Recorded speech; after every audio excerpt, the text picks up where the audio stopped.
कुछ लोग मानते हैं कि श्री चैतन्य महाप्रभु, जिन्हें गौड़ीय परंपरा में राधा कृष्ण के सम्मिलित स्वरूप के रूप में पूजा जाता है, उनकी मृत्यु पुरी के समुद्र में डूबने से हुई थी।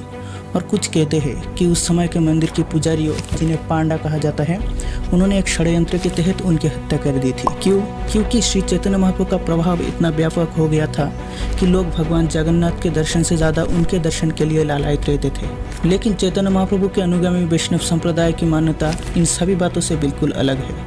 उनका अटूट विश्वास है कि महाप्रभु की मृत्यु नहीं हुई, बल्कि वे इस पृथ्वी से अप्रकट होकर अपने दिव्य धाम लौट गए।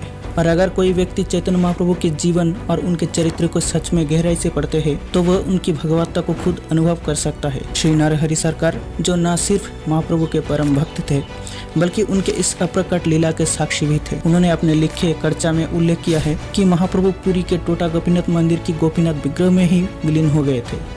इस पद को आप भी देख सकते हैं। अब भी अगर कोई सोचता है कि किसी ने महाप्रभु को अकेले में ले जाकर उनकी हत्या कर दी, तो सौभाग्य की एक बात यही है कि ऐसा मानना न केवल उनकी दिव्यता को नकारना है, बल्कि अपने ही भाव को अपवित्र करना है। क्योंकि मेरे जन्म और कर्म दिव्य है। जो मनुष्य इस प्रकार मेरे जन्म और कर्मों को तत्व से जान लेता है, वह शरीर त्याग कर फिर जन्म नहीं लेता, बल्कि मुझे ही प्राप्त होता है।